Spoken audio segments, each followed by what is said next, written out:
You're listening to TechVibe Pittsburgh, your front row seat to Pittsburgh's technology and innovation ecosystem. I'm your host, Jonathan Kirsting, with the Pittsburgh Technology Council, and I'm going out of my way each and every day to tell as many stories as I possibly can about the women and men building some of those kick-ass companies right here in Pittsburgh. I'm talking about companies that are just putting Pittsburgh on the map, and it cuts across our ecosystem.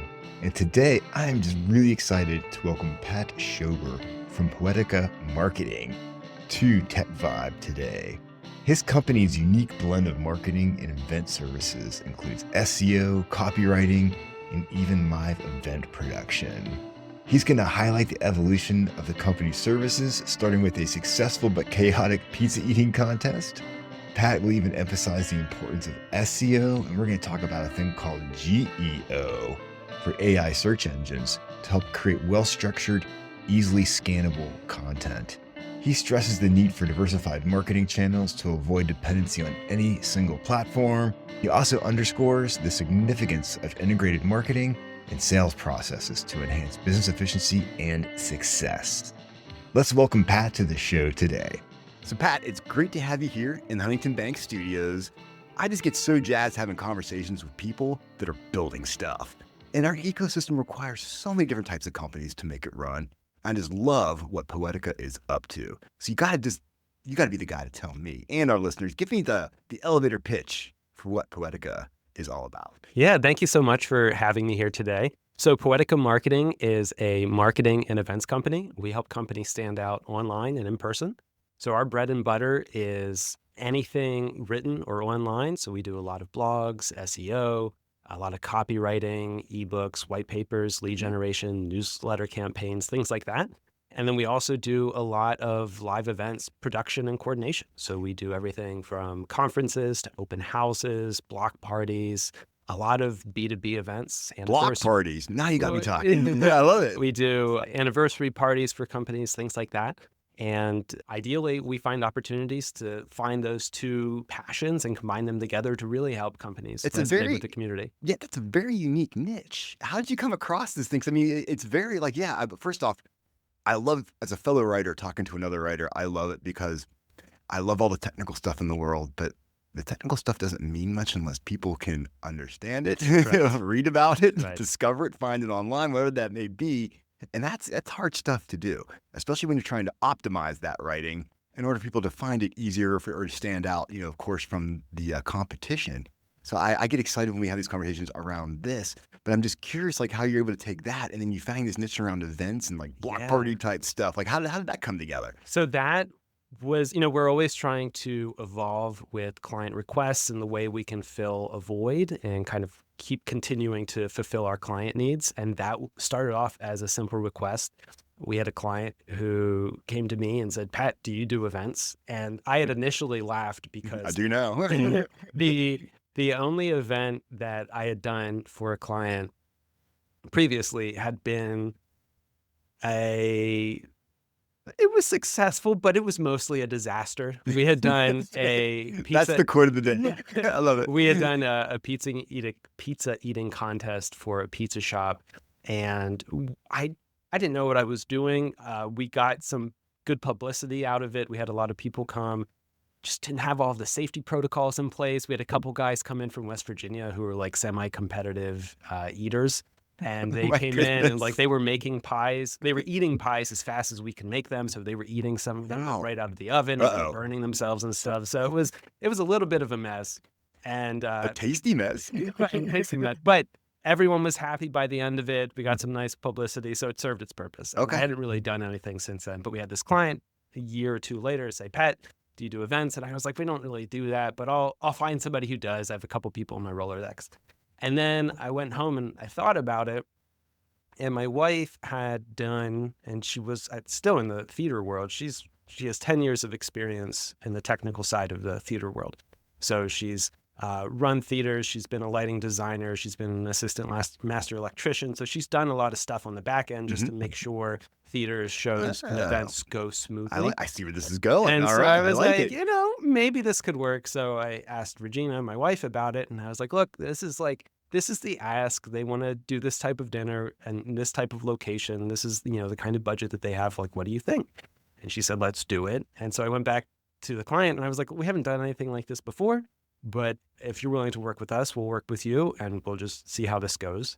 And it went well. And, one thing tends to lead to another. Yeah. Eventually. As it does here in Pittsburgh in many ways, or any place. Yeah. And so she ended up coming in full time a couple of years ago, and we've been off to the races on that side ever since. Cool. And how long ago did you actually put the stake out for Poetica and say, yeah, I'm doing this myself? Because I'm always interested when I talk to people when they make the jump.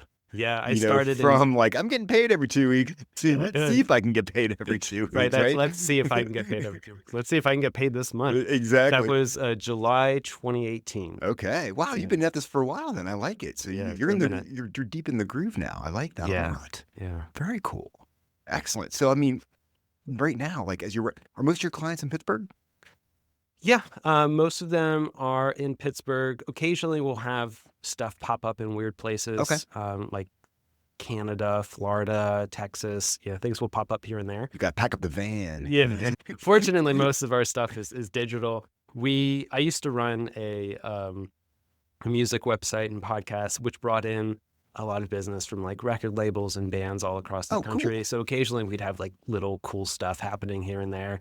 But for the most part, I would say like 80%, 90% of what we do is in Pittsburgh. Very cool. I love it. I love it. So talk to me more about when it comes to what you do. I mean, the idea of optimizing for SEO is just so important. And can we dive into how you kind of work with a customer when it comes to like putting something together and knowing that because I think our listeners can learn a ton.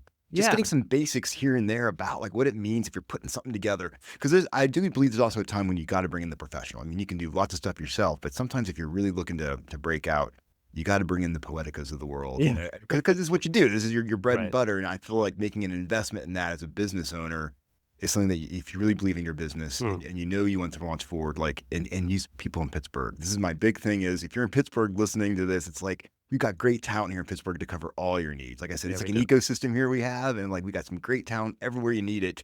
So that's why I want to hear from you as the expert here, Pat. Well, I will agree with you there. We have some phenomenal experts, even outside of Poetica, right? Yeah. I've met some of the smartest people I know in Most the world, definitely, in Pittsburgh. So search engine optimization, I will explain that in a moment. We have two things to kind of think about right now in 2025. Yeah. We have SEO, which has been around as long as Google has, but we also have this emerging market called GEO, which we'll talk about in a second, because they're very closely related. But I like to start thinking about SEO from the basics, and that's just sort of remembering how and why SEO exists, and that is Google, Bing, these search engines exist as businesses. They exist to create revenue. And the way they create revenue is by showing ads. And we give them, quote unquote, permission to show ads by using their service because there's some sort of agreement that they will give us. To give and take, right? Good results. Help you find stuff, and payment is you're going to see some ads along the way, right? And we expect, quote unquote, good results in return. And that definition of good is ever evolving, and the algorithm and all of the smart people over at Google are constantly trying to enhance those search results for us, right? So, yeah, quick question on that, because it's something that I've seen is like you can use a strategy for a year or two and you realize it's not working as much because they do keep tweaking.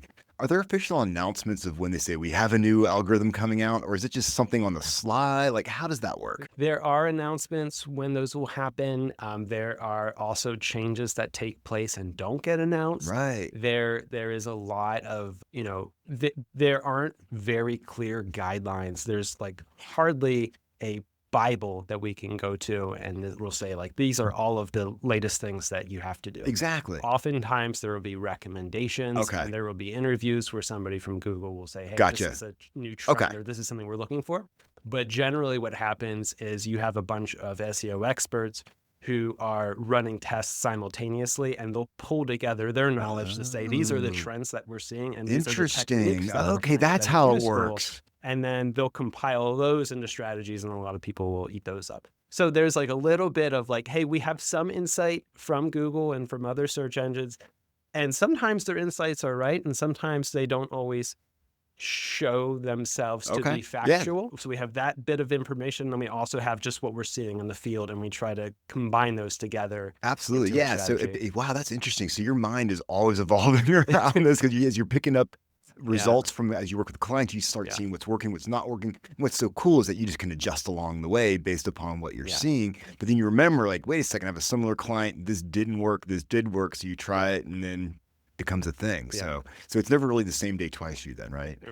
Right. It's so like, then, damn it, that worked so well for the last client. Right. What's going on here? So then once we understand, our responsibility then as creators is to create content that it qualifies as good. Right. Okay. And Good. that yardstick is constantly evolving, Right. both in that adjusting algorithms and what we see in our own campaign results. Okay. But generally, what that requires is well-written content that is organized, is really well structured. Right. Most readers today, when they're online, they're not necessarily trying to read War and Peace in an answer. Exactly. They want a quick snippet, and they want content that's easy to scan. So we're looking for the header subheaders, tags and all header this stuff. tags, right? Yeah, Yeah. we're looking for imagery. We're looking for like infographics. If you can get a video in there to help explain the content even further. Especially if it's a YouTube video, right? Yeah, exactly. We're constantly trying to figure out what qualifies as good. Okay. And there are lots of other technical things that we can look Of course. at, right? I know it gets really arcane in places where it's like, whoa, this little thing. But then it's are there some basic table stakes that you always have to have? Like that kind of creates a foundation that you can then build from? So what I often see, like when we look at small businesses or even medium businesses and we look at their website, if a lot of times you have sites that just weren't built with SEO in mind, and you can tell right away. Interesting. So these are going to be things like somebody built their site in like Squarespace, and their page is called like page 2 instead of like Pittsburgh Electrical Services or something like that. Right? So without like it doesn't have a descriptive header. Sometimes it doesn't have a descriptive URL. Sometimes the meta description, which is like the description of what the page is that search engine see, is missing. Wow. We have things like there might be a beautiful image, but it doesn't have an alt tag. An alt tag, yeah. That's one thing I learned early on, was make sure you put alt tags on your images, because it sure likes those images.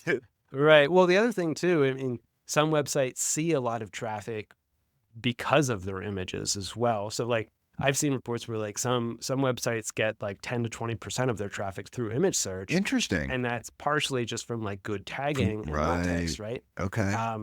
So that could be another part of I was going to say, you keep pulling on this thread and it just keeps coming and coming and coming. It's like, oh my goodness. And another thing too that a lot of smaller companies overlook is the value in backlinks. So how do we get other websites to link to you, right? To link to us, right? Either in doing interviews or doing guest posts or doing some sort of blog swap or a little bit of referral traffic back to each other. There are a lot of different strategies about that, but that is probably one of the most overlooked and one of the most important strategies for smaller companies. And that's why we have you, we're linking to your website in the liner notes of this podcast. We're giving you a backlink.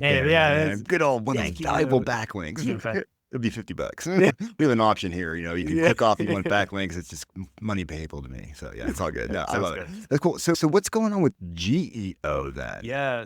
I've not heard of this. I'm ready to be educated. This is very exciting. Is like SEO, but for like search engines. So if you use like ChatGPT, for example, you might have a query, and then what you'll notice down, and the way it's showing these links is constantly changing. But I think right now, if you look at like the bottom left, you'll see like a couple little icons or logos in there. Okay. And those are links over to the sources that we got this information from.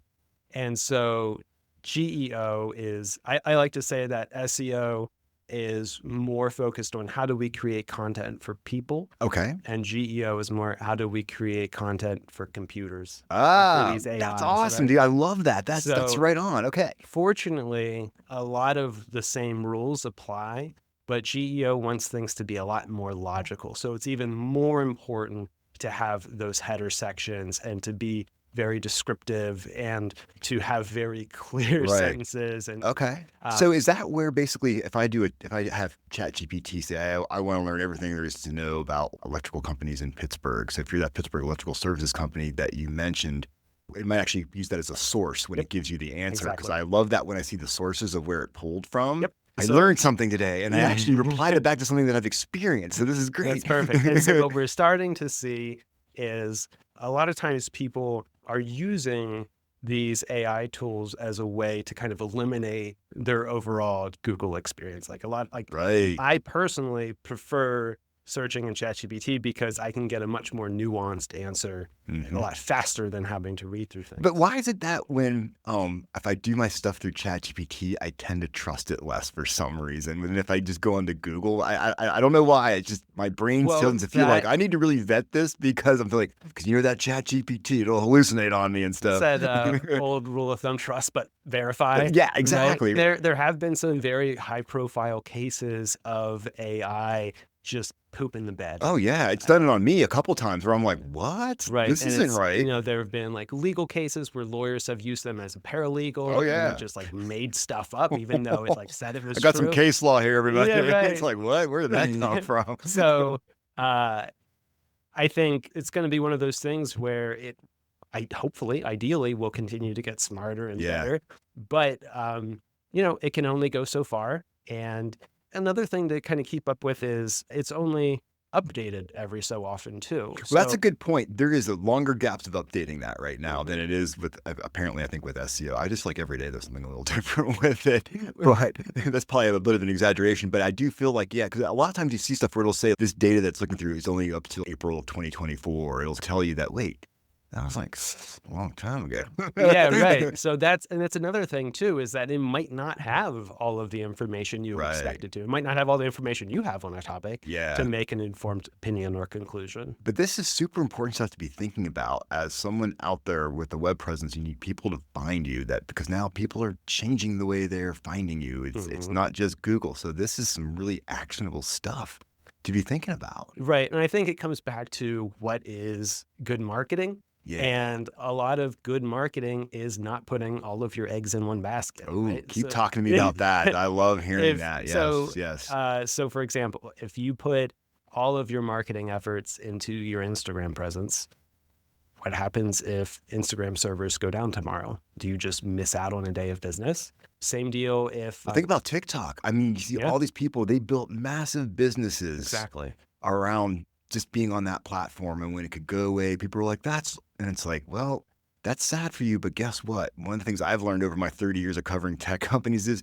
if your business model is based on someone else's tech platform, I'm going to say it right now, you're stupid. I'm just saying, don't do that. I mean, good for you. You wrote it out for a couple of years, but don't complain because the world changed. So I digress. I'm off my soapbox now. But like, think about like local pizza shops that rely very heavily on paper mailers that they might send out on Fridays. Yeah. Right? What if the post office goes on strike? So when we put all of our eggs into one marketing channel, we really become hyper dependent on that. And if that breaks or cracks or starts to degrade in value for whatever reason, we're out of luck, right? And so that's why it's just like investing in your financial portfolio. Diversification is helpful and important for longevity and success. All day long. Wow, good stuff, man. This is like I'm learning. I know our listeners are too. What are some other common things that you see out there when you're working with clients? Like, obviously, I mean, with the SEO and the GEO going on, what are other areas when it comes to just effective marketing, especially when using technology to market yourself? What else are you doing out there? Are you seeing in the space? Yeah, well, one of the things that you and I talked about previously was the connection between marketing and sales. And this is something that I've been really focused on in 2025. I've been seeing, and this is true since I started my business, I see a lot of people who get into business because they're very passionate about what it is that they do. Okay.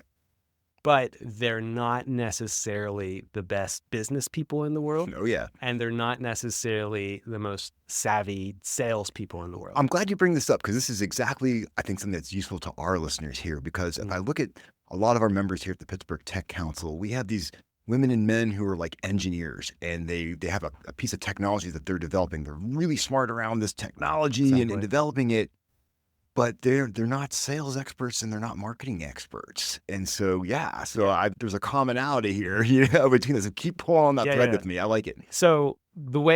So you're right, because sometimes we have people who are really good at the thing that it is that they do. Right. And as startup founders, they might not have the relationships or the funding to outsource marketing or to pull somebody in for sales. Right. And so marketing is a very weird muscle to exercise. But a lot of times they're like, well, I can read Marketing for Dummies over the weekend and I'll pretty much handle it. And it's just like, sure. And then the same thing with sales too. And sales often gets a bad rap because you get like the sales bros that are just are icky. And one of the things that we focus on a lot in Poetica is, okay, we're going to work to get X number of leads for you.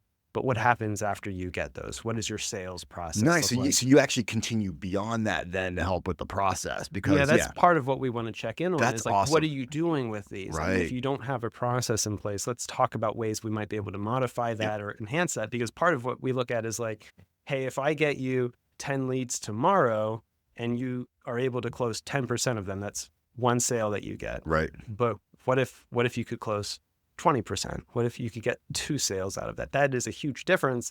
And depending on what your goals are, it might mean you can scale back on your marketing budget just because you're a more effective salesperson now. And I think that just very, very quickly, I think there's a lot of nuance that goes into both marketing and sales, and there are different disciplines, et cetera. But I think a very helpful thread to follow is, I think marketing and sales are both service roles. And I think, for me at least, adopting that position has made both of them much easier for me. I like that. It's interesting. Yeah. On the marketing side, we're trying to help our audience identify why we're an ideal solution.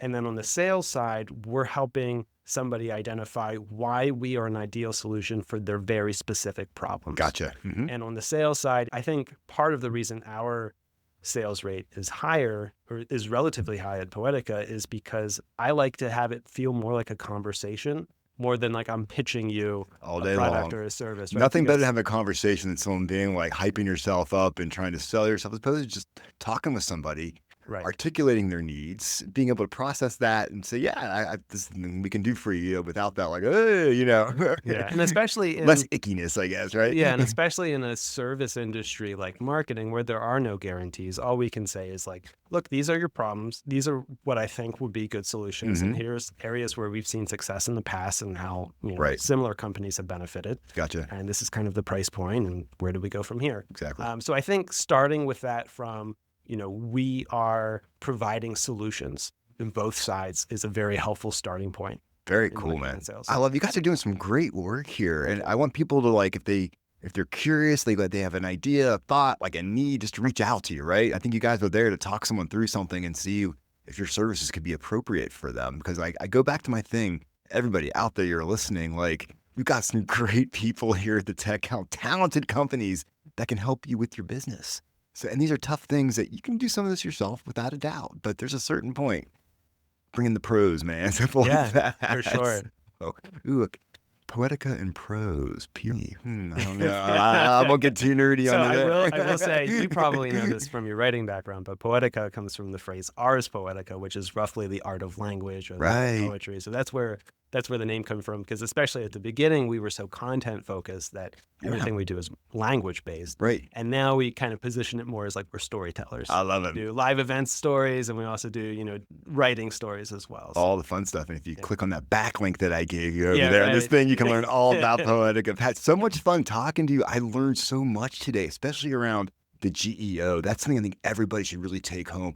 Rewind and listen to that bit again if you need to, because I think there's so much to be thinking about when it comes to how you optimize for that, because so many people now are just doing their search through ChatGPT. Yeah. And if you can stand out on that, it's just all the more chance of landing that new customer. So good stuff, man. Appreciate your time. You're the best, man. You're the best. Thanks for having me. In case you forgot, this is Jonathan Kirsting with the Pittsburgh Technology Council. If you want content like this, just subscribe, follow, whatever it takes We got great stories coming your way pretty much 2 or 3 times a week sometimes. We're out of control. It's all good stuff.